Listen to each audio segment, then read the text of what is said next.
Video ini adalah request video dari teman-teman yang merasa kayaknya itu hubungannya itu selalu kayak dimanipulasi gitu ya sama laki-laki gitu ya, dan hubungannya itu kayak ajang permainan. Faktanya perilaku manipulatif ini, yang versi cowoknya yang manipulatif itu mulai sering muncul lebih banyak lagi saat ini ya kan, karena pengaruh dari media sosial. Jadi kita akan membahas bagaimana caranya menghadapi para cowok yang manipulatif itu dengan cara yang efektif. Sebelum kita membahas lebih dalam lagi, aku mau teman-teman semua untuk pay attention. Oops.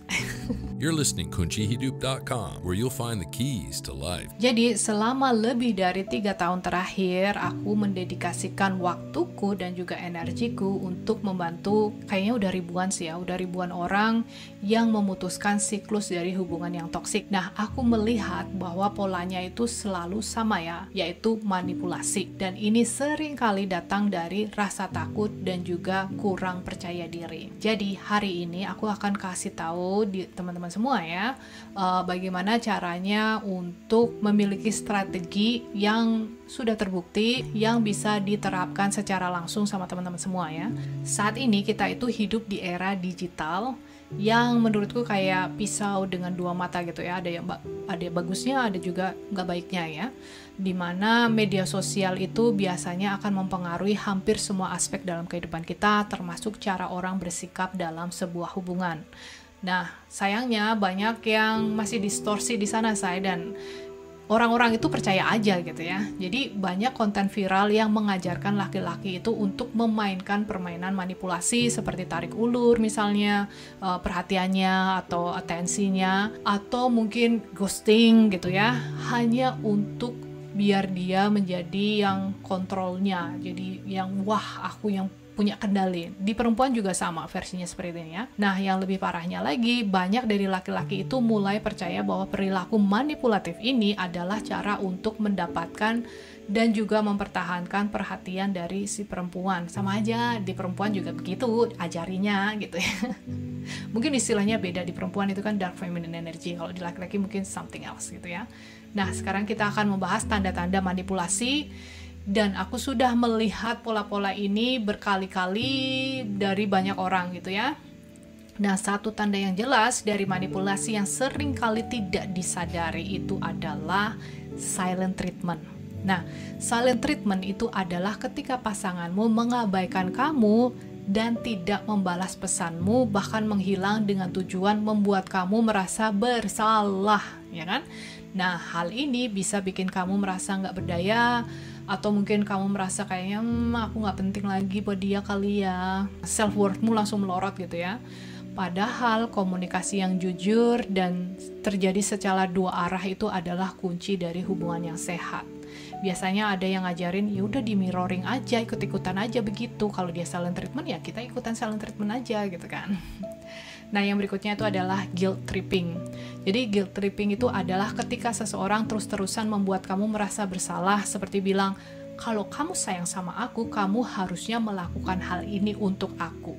Intinya kamu akan disalahkan untuk sesuatu yang bukan tanggung jawabmu. Ada juga yang bilang, kalau dia sayang sama kamu, dia itu akan break the rule kayak gitu ya. Jadi balik lagi, itu adalah salah satu ciri-ciri guilt tripping atau bikin orang merasa bersalah. Orang yang manipulatif seringkali memutarbalikkan ucapanmu. Dia akan membuat dirimu seolah-olah yang bersalah. Kemudian kamu akan mulai bertanya-tanya, apakah aku benar-benar bilang begitu ya? Apakah jangan-jangan aku yang salah gitu ya? Nah, hal ini seringkali membuat kita merasa gak nyaman, merasa bersalah, merasa nyesel kayak gitu. Padahal kenyataannya kita sebenarnya sedang dimanipulasi. Psikologinya itu begini say, perilaku manipulatif itu biasanya muncul karena adanya ketakutan di dalam diri mereka, dari mulai ketakutan akan ditolak misalnya, takut disakiti, atau merasa nggak berharga. Jadi bukannya menghadapi rasa takut itu, mereka justru memilih untuk memanipulasi situasi supaya terlihatnya itu sepertinya seolah-olah punya kendali. Dan hal ini juga diperparah dengan standar-standar yang ada di media sosial yang diajarkan di sana ya. By the way, sama saja sebenarnya para wanita juga diajarin untuk manipulatif itu tadi ya, dengan kedok dark feminine energy, begitu juga para lelakinya diajarin hal yang serupa, yang mirip-mirip, supaya mereka itu dianggapnya sebagai alpha man misalnya, atau lebih menarik dan lain sebagainya. Nah sekarang bagaimana caranya kita merespon seputar hal ini? Pertama-tama, kamu itu harus menghentikan permainan itu. Jadi, jangan ikut-ikutan untuk main tarik ulur, ikut-ikutan manipulasi, mirroring, atau membalas ghosting. Kuncinya di sini itu adalah bahwa kamu akan tetap selalu konsisten dengan energimu. Kalau misalnya kamu ngerasa mereka itu manipulatif, ya step back aja, mundur aja, dan kemudian pasang yang namanya batasan atau boundaries. Nah, contohnya nih, aku pernah bantu seseorang klien yang lain ya, yang mengalami situasi yang ini. Jadi aku minta dia untuk mengkomunikasikan batasannya itu dengan jelas, seperti misalnya dia bilang, aku ngerasa nggak nyaman nih kalau kamu secara terus-terusan nggak jelas dalam komunikasi. Nah, kalau kamu mau hubungan kita itu lebih sehat, ya harus jujur gitu ya, satu sama yang lain. Nah, setelah dia itu pasang batasan itu, dia itu melihat perubahan yang drastis dalam perilaku pasangannya itu tadi ya. Jadi, menghadapi manipulasi itu nggak hanya soal strategi eksternal, tapi ada yang namanya kekuatan batin yang harus kita pegang erat, dan itu adalah cinta diri kita sendiri atau self-love. Kalau misalnya kita itu benar-benar mencintai diri kita, manipulasi itu nggak akan punya tempat di dalam hidup kita.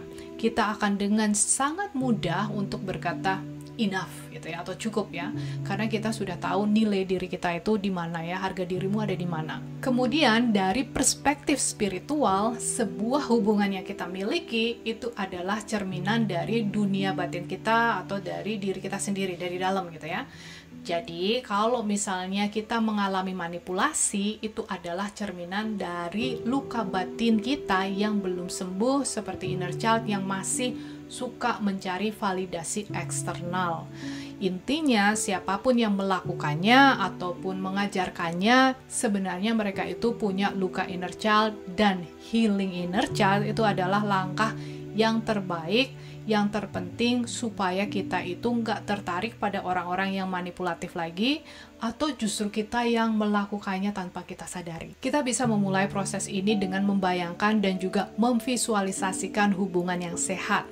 Saat aku membantu klien-klienku itu, salah satu hal yang harus dilakukan itu adalah latihan visualisasi.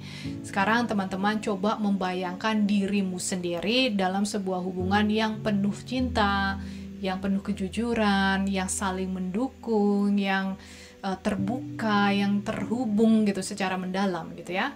Nah, visualisasi ini akan membantu otak kita untuk membangun pola pikir yang lebih baru, yang lebih positif, yang pastinya akan menuju ke becoming itu tadi, atau sesuatu yang kita inginkan itu tadi. Manifestation Mindset Masterclass. Setelah aku mempraktekkan apa yang ada di kelas ini tuh, hidup aku tuh jadi lebih mudah guys, jadi lebih happy, lebih tenang, gampang happy. Pokoknya bawahnya tuh lebih happy aja gitu, apapun yang terjadi ya. Dan aku lebih bisa mempusatkan pikiran aku gimana caranya untuk how to act apapun yang terjadi di hidup kita. Dan itu membuat segalanya lebih mudah.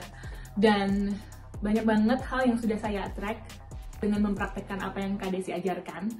Dan satu yang aku suka juga di kelas ini itu adalah super conscious healing. Dan itu favorit banget karena itu benar-benar ngebantu aku untuk ngerilis trauma.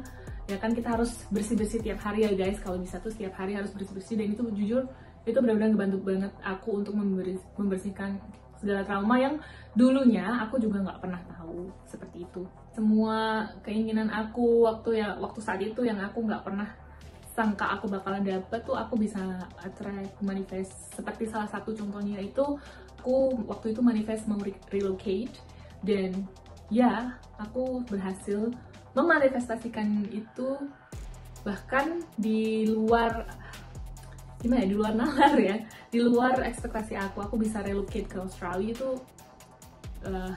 sesuatu yang nggak pernah aku sangka. MMM ini tuh kayak memberikan aku suatu harapan agar aku bisa bangkit lagi. Dan bener, aku merasa bertemu kelas ini tuh di saat yang tepat, dan sehingga aku bisa bangkit dari keterpurukan aku saat itu.